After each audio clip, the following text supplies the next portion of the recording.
Cyber ફ્રોડના ગુના ડામવા પોલીસનો સાયબર સંવાદ 2 થી 15 ઓગસ્ટ શાળા કોલેજમાં સાયબર ગુનાઓથી બચવા અંગે સમજાવાશે. રીલ સ્પર્ધા ઇનામ પણ અપાશે. ગુજરાતમાં વધી રહેલા સાયબર ફ્રોડને કારણે લોકોમાં ફફડાટ ફેલાયો છે. બેંકમાં ખાતું ખાલી થઈ જવાના અનેક બનાવો સામે આવી રહ્યા છે. તેમજ લોકો સરળતાથી છેતરપિંડી કરી જતા હોવાના કિસ્સા પણ પ્રકાશમાં આવી રહ્યા છે. ત્યારે લોકોને સાયબર ફ્રોડથી બચાવવા માટે સાયબર ક્રાઇમે સાયબર સંવાદનું આયોજન કર્યું છે.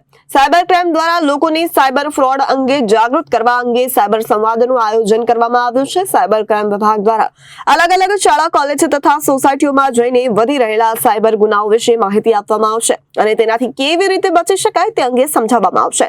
2 ઓગસ્ટથી સાયબર સંવાદનું આયોજન શરૂ થશે અને 15 ઓગસ્ટ સુધી ચાલશે. આ ડ્રાઈવ અંતર્ગત નાગરિકોને સાયબર ફ્રોડ થાય તો તેની ફરિયાદ કેવી રીતે કરવી તેની સમજ આપવામાં આવશે.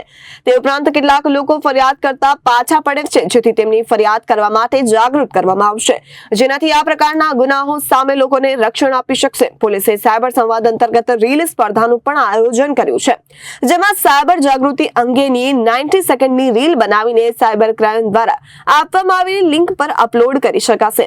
આ રીલ સ્પર્ધામાં ભાગ લેનાર લોકોને ઇનામ પણ આપવામાં આવશે. રીલ બનાવનાર પ્રથમ 3 ક્રમાંકને ઇનામ આપવામાં આવશે. સાયબર ક્રાઇમ દ્વારા આ સ્પર્ધાને think before you click tagline અપાઈ છે. સાયબર સંવાદનું આયોજન કર્યું છે. આ સાયબર સંવાદ કાર્યક્રમ કઈ રીતે યોજાશે, લોકો જોડાશે, કઈ રીતે પ્રક્રિયા સમગ્ર છે?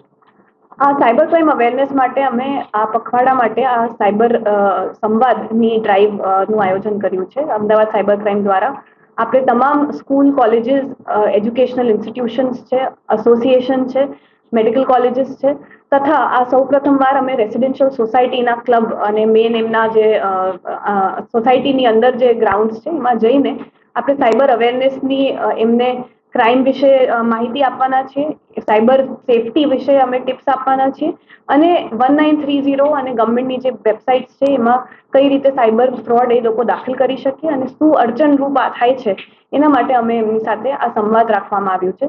જેમ સંવાદ વર્ડ છે, આ એક ડાયલોગ છે, કન્વર્સેશન છે, જેમાં અમે અમારા તરફથી એમને માહિતી પણ આપીશું તથા એમના શું પ્રશ્નો છે, એમને શું પ્રોબ્લેમ આવે છે અને આ ક્રાઇમને કંટ્રોલ કરવા માટે આપણે પબ્લિકને પણ કઈ રીતે આમાં સહયોગી બનાવી શકીએ છીએ એના માટે આ 14 દિવસની અમે ખાસ ડ્રાઈવનું આયોજન રાખ્યું છે. આના અંતર્ગત અમે એક રીલ કોમ્પિટિશન પણ રાખી છે, જેમાં 90 સેકન્ડની રીલ સાયબર ક્રાઇમ વિશે રીલ બનાવીને એ અપલોડ કરી શકે છે. ગૂગલ ડ્રાઈવ પર ફોર્મેટ છે, એમાં એ રીલ અપલોડ કરી શકે છે, જેમાંથી પ્રથમ 3 રીલને આપણે વિજેતા ડિક્લેર કરીશું અને એમને સન્માનિત કરીને પુરસ્કાર પણ આપવાના છીએ. આ આખી ડ્રાઈવની થીમ છે, જે મેઇન થીમ છે સાયબર સેફ અમદાવાદ છે અને એના અંતર્ગત આપણે ટેગલાઇન રાખી છે થિંક બિફોર યુ ક્લિક. એટલે જે પણ આપણે લિંક કે કોઈ પણ ઓનલાઈન કન્ટેન્ટ ક્લિક કરતા હોઈએ છીએ એના પહેલા આપણે વિચારવું જોઈએ. આ થીમ ઉપર આ ડ્રાઈવ આયોજન કર્યું છે.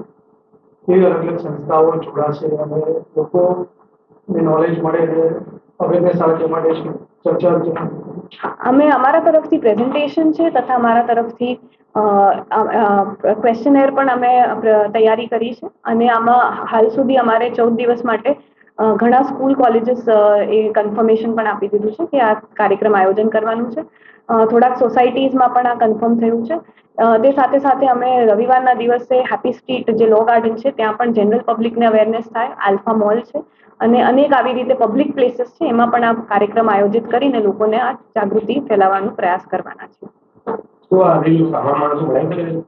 હા, કોઈ પણ માણસ આમાં જોડાઈ શકે છે. આપણે અમારું જે સોશિયલ મીડિયાનું હેન્ડલ છે, અમદાવાદ સાયબર ક્રાઇમ બ્રાન્ચનું સોશિયલ મીડિયા પર હેન્ડલ છે, એમાં આના રીલને કોમ્પિટિશન માટે જે લિંક છે એ અમે મૂકવામાં આવી છે અને અમદાવાદ સિટી પોલીસના પણ હેન્ડલ પર મૂકવામાં આવી છે. એના દ્વારા આ કોમ્પિટિશનમાં કોઈ પણ વ્યક્તિ ભાગ લઈ શકે છે. પહેલા 3 ને અમે પુરસ્કારિત કરવાના છીએ. 90 સેકન્ડ્સ છે. Bureau report, Janadesh news, Ahmedabad.